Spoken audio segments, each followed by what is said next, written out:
Coming to you from the former United States of America, deep in the heart of Texas, it's Alex Jones. Welcome back to the Alex Jones Show. I'm David Knight. We're going to have Roger Stone joining us in the next section, segment.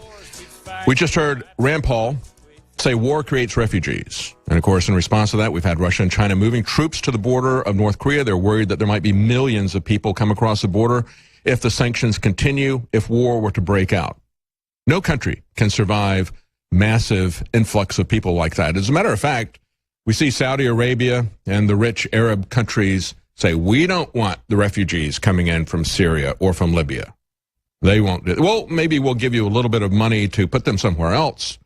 We will create political pressure to move them into the United States or into Europe, but we're not going to take our Arab brothers into Saudi Arabia. No. Can't do that. That would take down our country. We'll take down your country with the refugees. And we have to understand that when we're looking at the number of illegal immigrants coming into America, you realize, of course, this is something we haven't really talked about. But everybody understands the majority of people coming into this country are Hispanic. But that has been dropping as a percentage of the people coming in. We have seen a 202% increase in people coming from Asia. So if we have some kind of a Korean war, you can bet we're going to be bringing in massive numbers of people from Korea. Will we be able to assimilate them? It's not going to be as hard as the terrorists that we're going to be bringing in from the Middle Eastern wars. But Rand Paul also had some other things to say in that clip that I think we should think about. He said, are we going to take care of every atrocity that happens in the world? He said, you might want to glance at Maplecroft's Human Rights Risk Atlas. It currently lists 35 countries as extreme risk of committing atrocities. Are we prepared to send our military into all those countries to right all of those wrongs? Or as President Adams said, we do not want to go around the world seeking monsters to destroy, because you might become a monster yourself when you do that. He said there are horrors all over the world. Surely the suggestion is not that we battle them all, said Rand Paul. And, of course, they don't show you the horrors all over the world. As we had that gas attack that they focused on, they didn't tell you that there was a massive attack in Tikrit, Iraq, the same day, with about the same number of casualties. You didn't see any pictures of that, let alone unedited, unblurred pictures of children in their last gasping, dying breaths. That was manufactured for you. And as a matter of fact, we've talked about it multiple times, and I'll mention it again because none of the other media wants to talk about it. The photographic evidence that the Pentagon offered to say, no, this was a crater in the middle of the street. They didn't hit a building. The blow-up gas canisters, as was first put out. No, this was right in the middle of the street. See, we got a photograph showing the canister there in a crater. Well, one of the U.S. weapons experts who was a professor emeritus at MIT, he was a scientific advisor to the Pentagon, the Department of Defense. He was one of the investigators in 2013, and there's that story. Put it up on InfoWars. You're not going to see this from the mainstream media, folks. Absolute, total silence from the mainstream media about what this MIT professor points out. He shows the picture. He says it is crushed. You can see that. He says that's not consistent with munitions that were dropped from a plane. It would have exploded from the inside out. That was crushed from the outside in. So whatever that was, if it was sarin, it was crushed from the outside in. It was not a munition dropped from a plane. He said it was amateurish and it was politicized. And that's exactly true. That's what we're seeing in terms of the justification for this attack into Syria. Now, Rand Paul also pointed out, as we see Lindsey Graham saying that he is just so excited, he's gotten everything that he ever wanted, everything that he campaigned on, and he's seeing now with these people who are in the war cabinet of Donald Trump. Rand Paul said President Trump was elected in no small measure because he castigated the previous administration for disastrous and destabilizing Iraq war. Trump lampooned the Obama-Clinton decision to bomb Libya and to send it into chaos. And Trump warned rightfully that Syria was a quagmire, ripe with opportunities for mistakes and catastrophic consequences to world peace. And he also said we needed to have a declaration of war. Sad to see how that has changed. Let's just hope that it doesn't get any worse. Let's hope that we don't make the same mistakes elsewhere in North Korea. Stay with us. Roger Stone will be joining us in the next segment.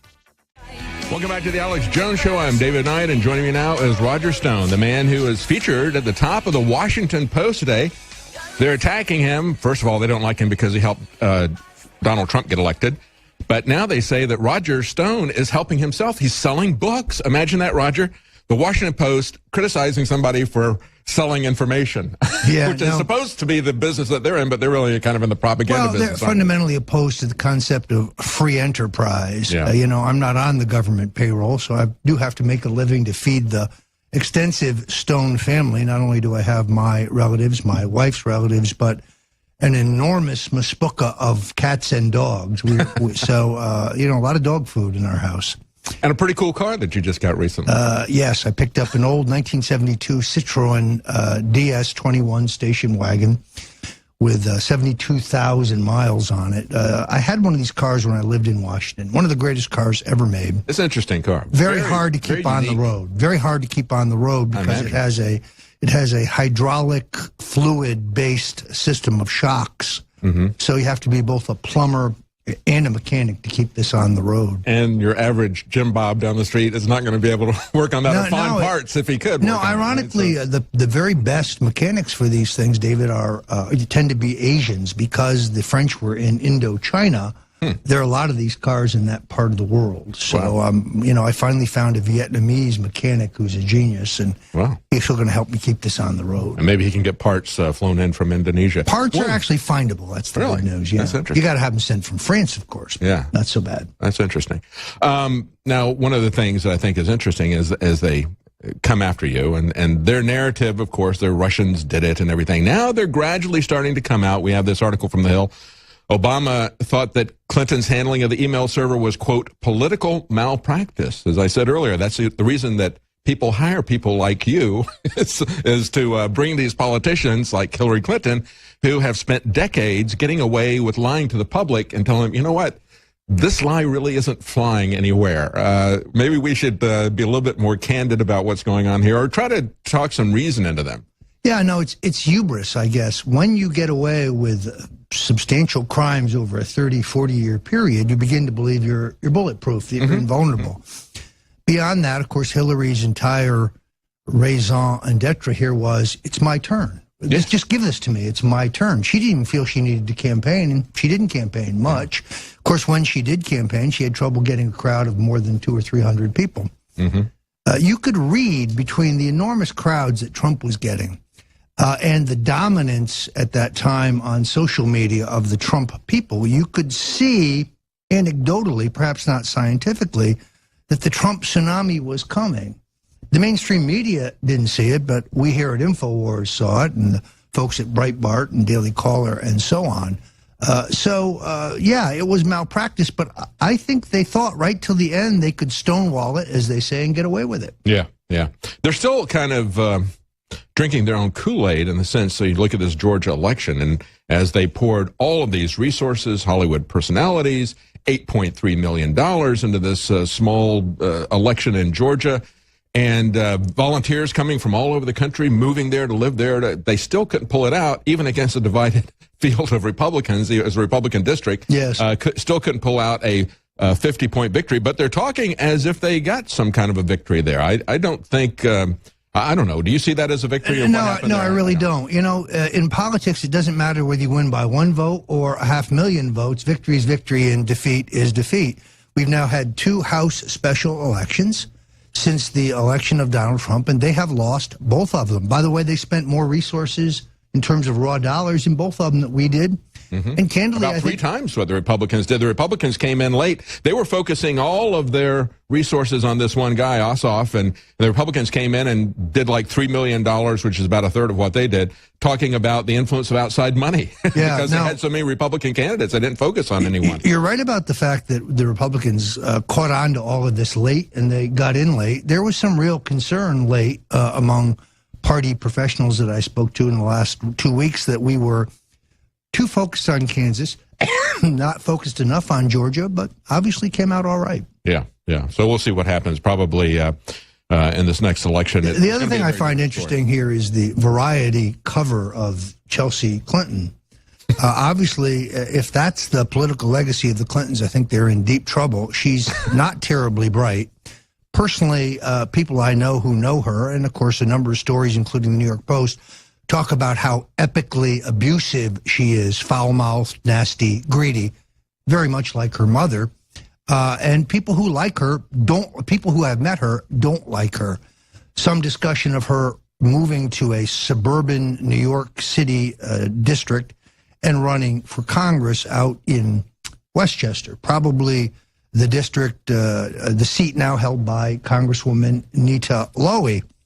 I spoke last night to Danny Williams, the abandoned son of Bill Clinton. Yes. If should she run for Congress, Danny will move to that district and will challenge her in the Democratic primary. The district is about 40% African American in the Democratic primary.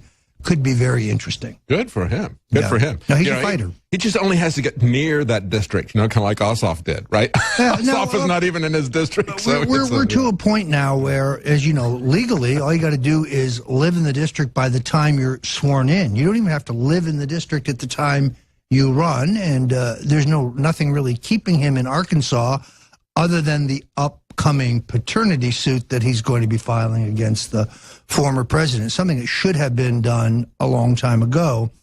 Unfortunately, somebody gave him bad legal advice and told him that a paternity suit would only work prior to his being 21 years old, and that's not true. The legal underpinnings are still there, and you know, there's two ways to do this. He could challenge this question in the courts. He could wait until the former president passes away, and if he is not provided for in the will, I have a feeling he won't be, he could challenge the will. Here's the point. Danny Williams has 5 kids. He's working in a meat packing plant by day, working at a 7-Eleven at night to make ends meet. His father's worth between $300 and $400 million. It's time for justice in this case, in my view. Yeah, you know, he could... at the very least, if Bill Clinton doesn't think that he's the father, and just as a courtesy, you would think that he would do this to put Danny at ease and say, look, I'm not, let me prove it. I'll do it. But I think he thinks that he is the father, which is why he won't do a paternity test. Well, he knows he's the father. That's why he was sending Christmas presents to Danny. It's why he was providing cash payments to his mother at the top of every month from the time of Danny's birth until the time he became president. Sending the highway patrol to make those deliveries? Exactly. Yeah. And as you know, we located and interviewed 2 retired Arkansas state troopers who both said that in alternate years they made deliveries to the house. So it's time for Bill Clinton to do the right thing. Absolutely. Let's talk about doing the right thing here on 420 Day, because we have a lot of news about marijuana legalization. Of course, Canada is talking about they're introducing legislation to fully legalize marijuana. I think the interesting thing about this, as we look at it, is how this might proceed. And I think Canada shows us an example. They're talking about how they've had 90 years of prohibition, but they say despite decades of criminal prohibition, Canadians, including 21% of our youth, 30% of young adults, continue to use cannabis at among the highest rates in the world. In other words, it doesn't work, and we know that. And we've seen the failure of alcohol prohibition.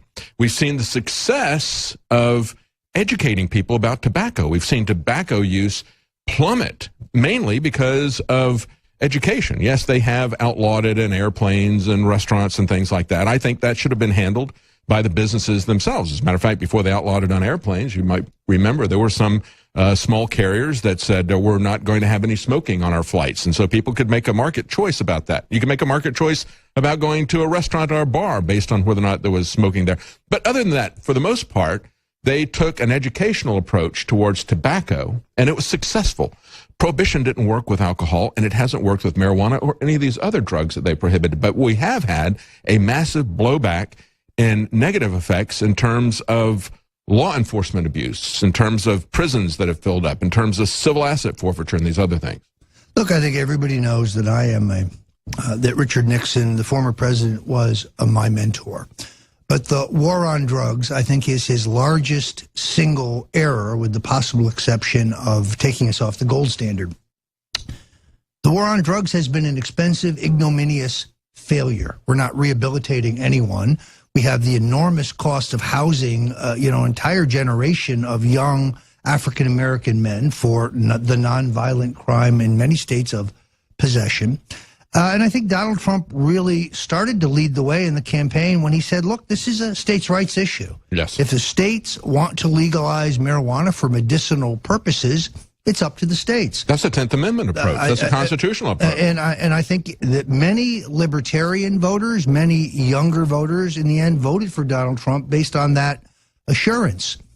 Now we have Attorney General Jeff Sessions, a man who I like, a guy that I admire, but suddenly he is talking about prosecuting, or I should say enforcing federal marijuana laws for which there's been a general stand down in those 8 states that have approved recreational marijuana.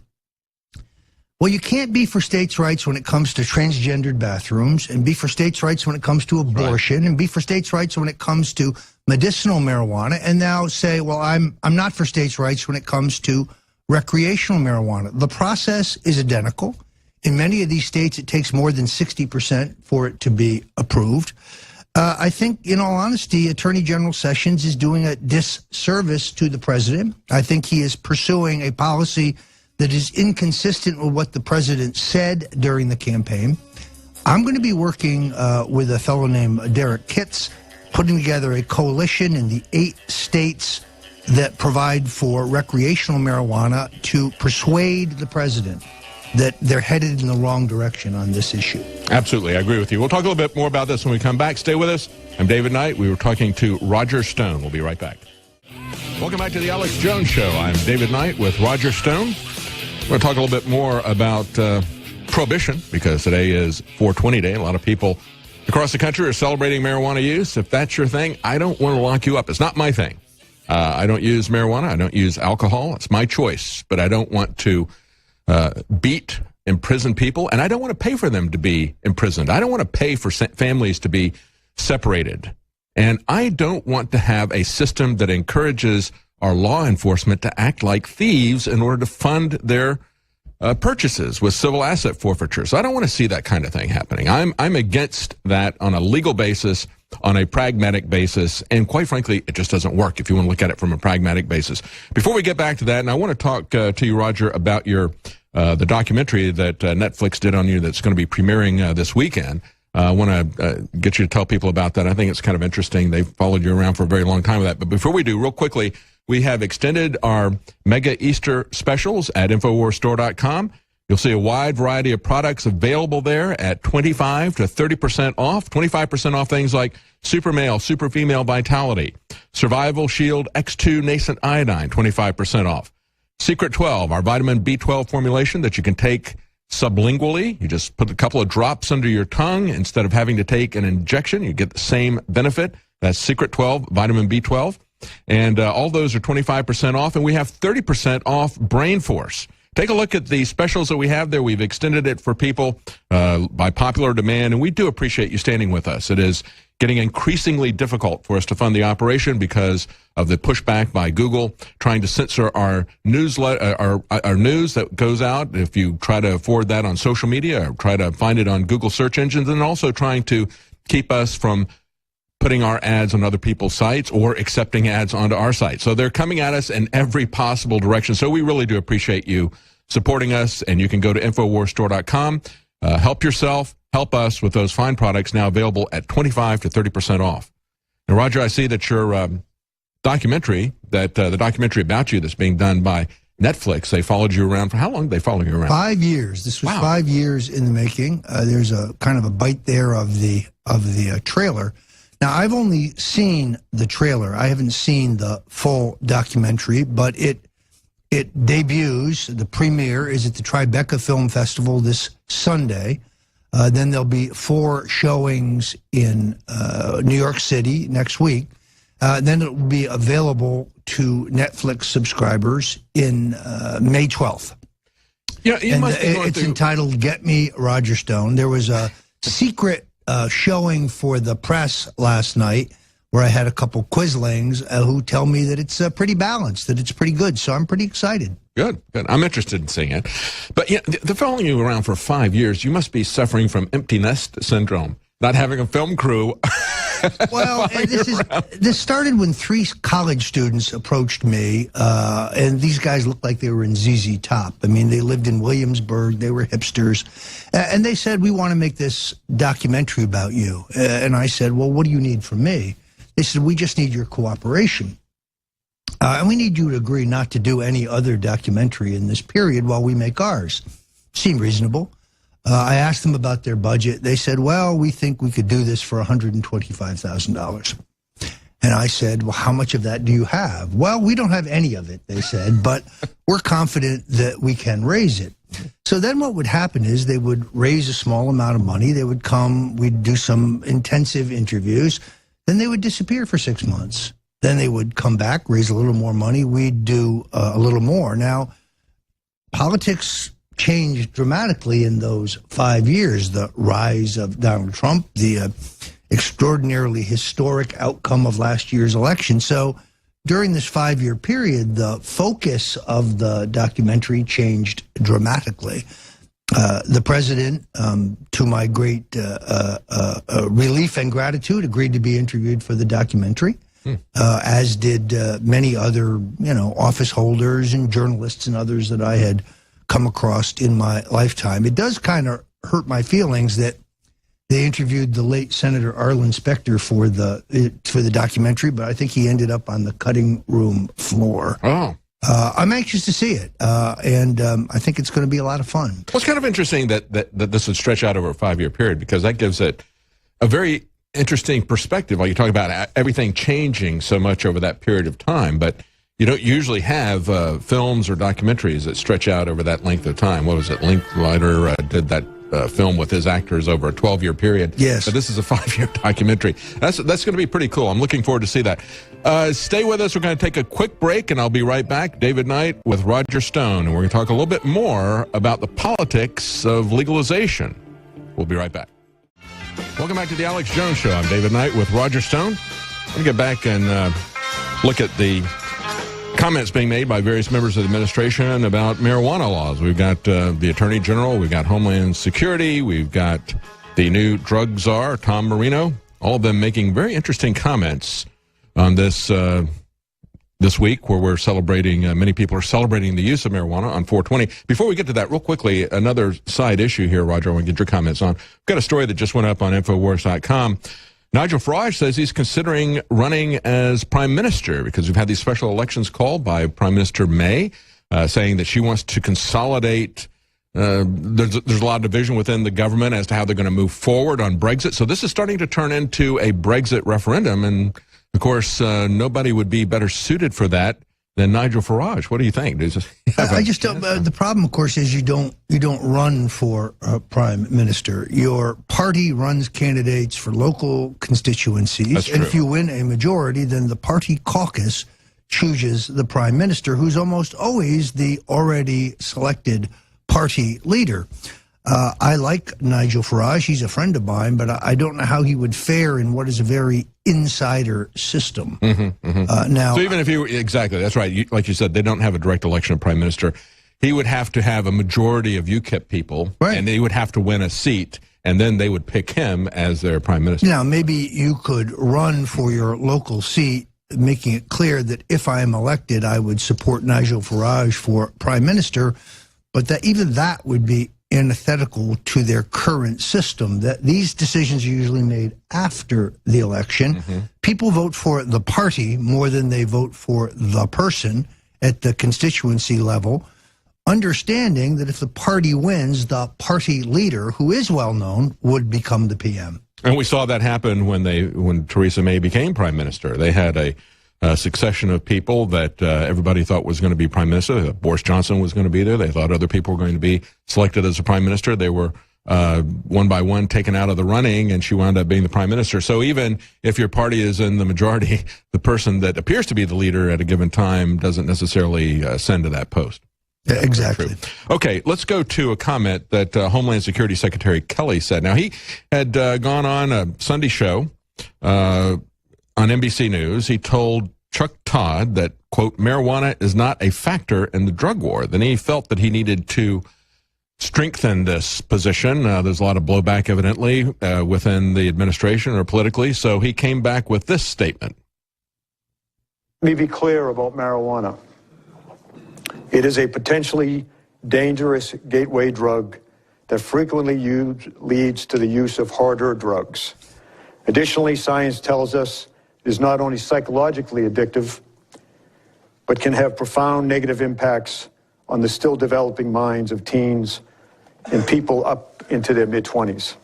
Beyond that, however, its use and possession is against federal law, and until the law is changed by the United States Congress, we in DHS, along with the rest of the federal government, are sworn to uphold all the laws that are on the books.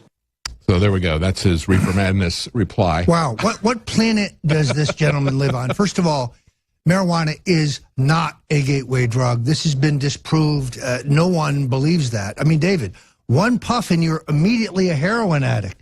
And you wear real old-fashioned clothes like Reefer Madness. I mean, if that were true, obviously, really given the enormous number of people who do utilize and use marijuana, we would be up to our elbows in heroin addicts, which we're not. This guy lives in 1960. That is inconsistent with the president's views. This is deeply concerning, but I do think he hit upon one important thing, which is if Attorney General Sessions continues and moves in the direction of enforcing federal law only in those areas where recreational marijuana has been approved by the states, he will force the Congress to legalize marijuana. And we are getting closer and closer to having the numbers to do that. A coalition of liberal Democrats and liberty-minded Republicans, we're very close, at least in the House, of being able to have complete legalization.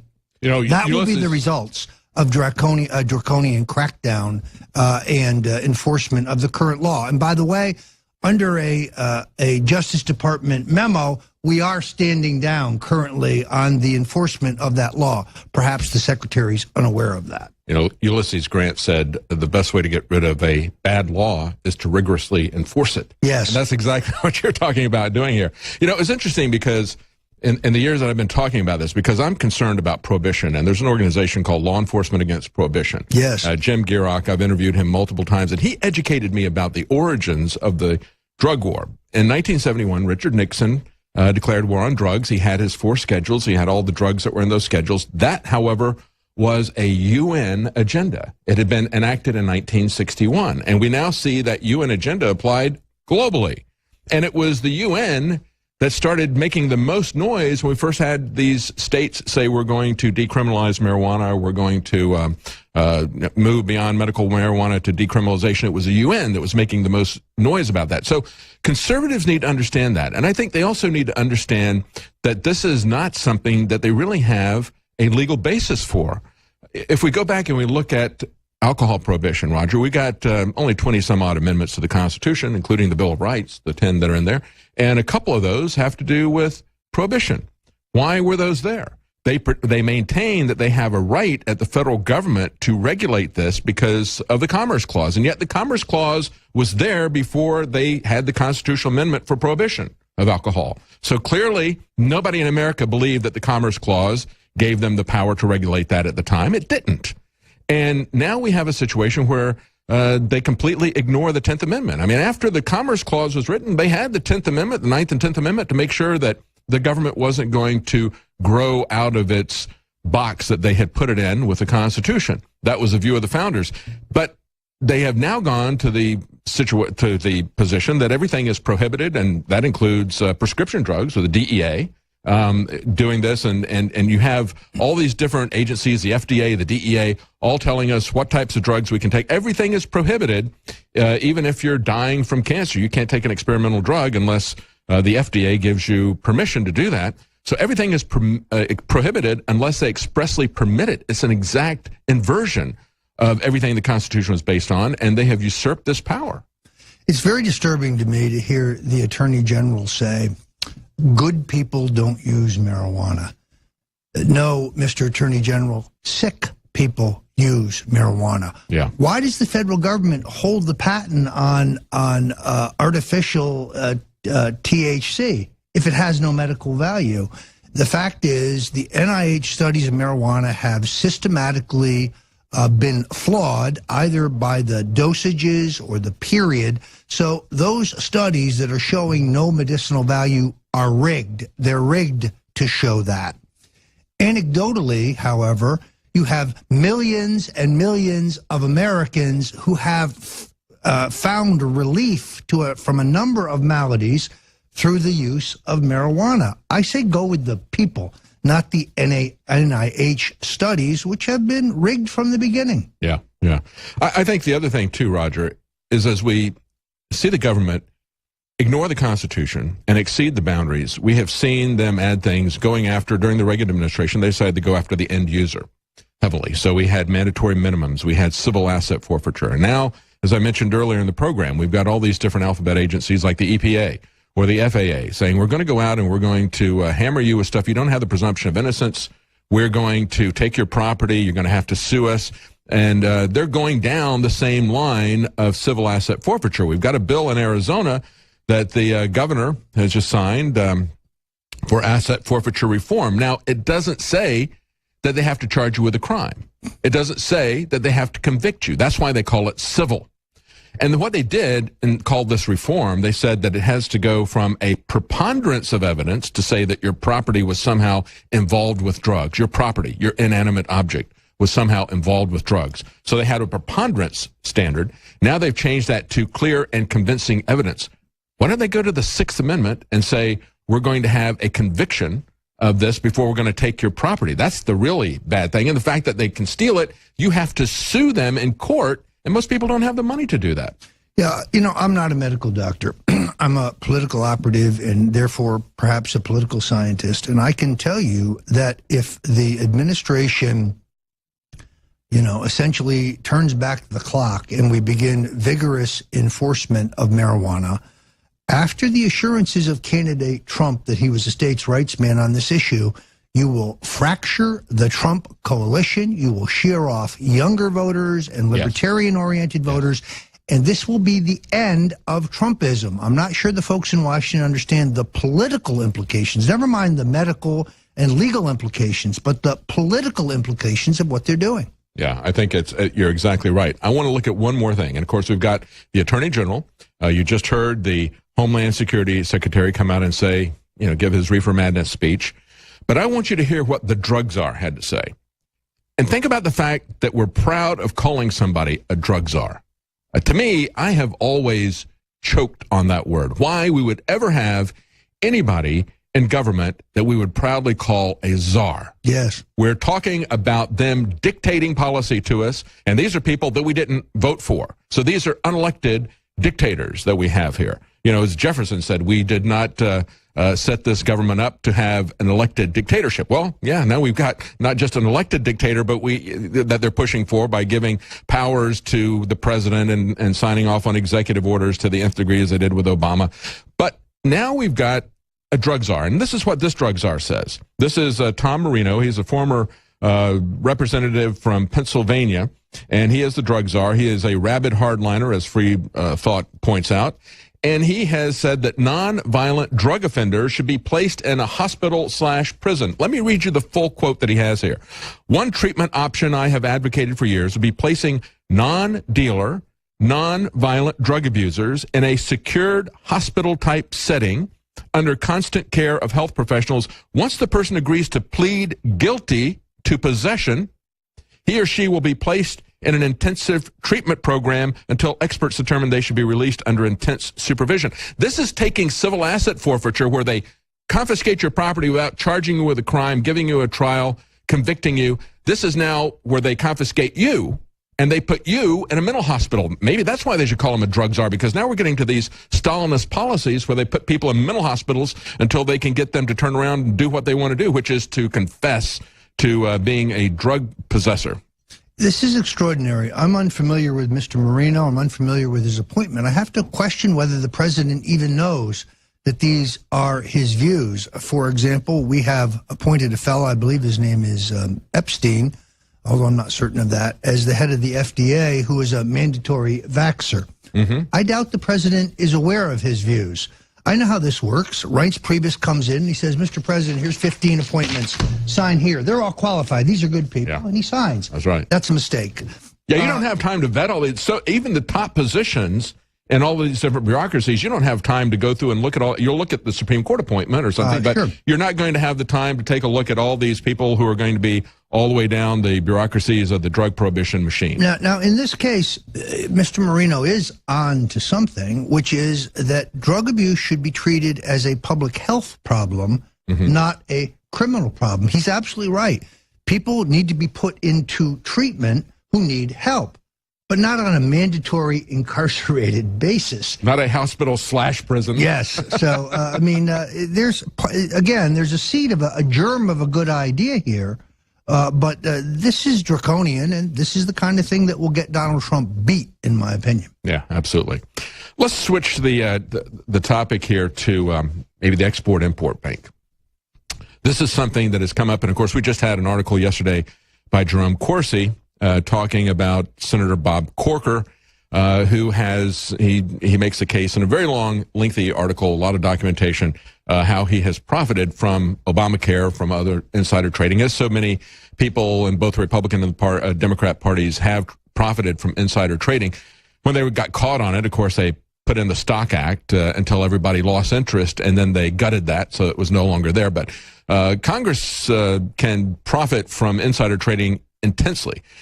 And now we have a situation with the Export-Import Bank. Now, going back to 2015, the Export-Import Bank was not renewed because the Senate did not replace two people on the board, and they didn't have a quorum, so they couldn't do anything. And Donald Trump talked about how it was feather bedding for large corporations, and it is. 60% of the money that is these subsidized loans, subsidized by taxpayers through the Export-Import Bank, 60% of that goes to, I think, is about a half dozen companies. 40% of it goes to Boeing to sell planes to companies like the United Arab Emirates. They actually have a national airline, this incredibly rich country, and many people have seen the city of Dubai, probably one of the wealthiest cities in the world. The police there drive supercars and hypercars. It's absolutely amazing that we would be subsidizing them buying airplanes, and that we would be subsidizing Mexico's oil company. These are state-owned corporations that we give massive loans to. But that is bad enough itself. But then we have one of the two people that Donald Trump is putting in for this Export-Import Bank is a guy who made a massive amount of money in the wake of the stock market meltdown that we had, the mortgage collapse in 2008. They brought all the congressmen in. They had a meeting, and they said, put your cell phones over to the side. We don't want any of this information getting out. Well, the next day, Spencer Bacchus went in and put in $50,000 on stock options shorting the market that he'd just been told was going to drop in half. So this is one of the two individuals that Donald Trump would put in to revive the Export-Import Bank, something that most individuals don't really know what they're doing, but it is a poster child for crony capitalism. What do you think is going on with this? Well, Dr. Corsi has done some really groundbreaking research in this area. I have to tell you, I know this firsthand, I believe Senator Corker may be the single most corrupt member of the United States Senate, that when he was briefly on the short list for vice president, the vetting done by the Trump campaign unearthed so much self-dealing, so much use of insider information that he learned as a member of the Senate Foreign Relations Committee and other committees, that his selection would have most definitely ended in the defeat of a Trump Corker ticket. This is why they call him the senator from Wells Fargo. And in all honesty, Dr. Corsi has just introduced the tip of the iceberg when it comes to the epic corruption of Senator Corker. And it was a long article. I mean, just that tip was a very long article. There is so much. I happen to know, for example, that the senator hectored a major automobile manufacturer to locate in Tennessee, and then his administrative assistant went out and purchased all the land around the location where they intend to put this automobile plant. You'll hear more about that shortly. Yeah, we'll take a quick break and we'll come back, and I want to get your comments on Spencer Bacchus, because he was one guy that when Andrew Breitbart was still alive, he learned about that, and he says this guy needs to be forced out of Congress. Stay with us. We'll be right back. Welcome back to the Alex Jones Show. I'm David Knight with Roger Stone. We got one more segment with Roger, and I want to get the information about where he's going to be tonight. He's going to be in Round Rock, and I want to get the details from that about that from you, Roger, in just a moment. But I want to remind the audience also that we have extended our Easter mega specials at InfoWarsStore.com. That is 25 to 30% off a wide variety of products. Things like Survival Shield X2 Nascent Iodine, 25% off. Super Male and Super Female Vitality, 25% off. 25% off vitamin mineral fusion drink and 25% off Secret 12. That's our vitamin B12 formulation. It's a great way to take vitamin B12. You just put it under your tongue instead of an injection. It's a great way to take your multivitamins and minerals by using the vitamin mineral fusion drink. You can just drink them instead of taking a lot of pills. All of those are 25% off, and we have 30% off Brain Force. So take a look at those specials. We've extended our Easter specials at InfoWarsStore.com, 25 to 35% off a wide variety of products. And Roger, you're going to be, we talked about this earlier, of course, your movie, the Netflix documentary about you, is going to be premiering at Tribeca this weekend, and it's a Netflix movie. It's going to be coming out in May, but you've got a book signing today at Round Rock. Yeah, exactly. David, tonight I am at the Barnes & Noble in Round Rock here in the Austin area, starting at 6:30 this evening. It's at 2701 Parker Road. Now, if you don't live in the Austin area and therefore you can't make it, you could go to the InfoWarsStore.com right now and still get a copy of The Making of the President 2016, the inside story of how Donald Trump orchestrated an American revolution. And I have signed, now at this point, thousands of books across the country. So I'll either see you tonight, but if you can't grab it tonight, if you can't make it tonight, go to the InfoWars store, because you can do two things. You can get a great book that I'm very proud of. You can also help us continue the fight for freedom. We are being pummeled by Facebook, by Google. The manipulation of the algorithms here are really cutting our reach and our influence and our ability to network with other freedom-loving Americans. So of course, it's this a is win-win. This is the book that Washington Post is attacking you at the top of the Post today on their site. Roger Stone helped Donald Trump get elected president. Now he's helping himself. He's written a book. Who else have they ever criticized for writing a book? I mean, theoretically, this is the same business that the Washington Post is in. They criticize you for writing a book, but it's something that obviously they're very worried about because they put you at the top. So people, if they want to know what the Washington Post is staying up at night worrying about when they're watching democracy dying in darkness, it's Roger Stone and his book. Yeah, so it's actually win-win-win. You can help feed the Stone family.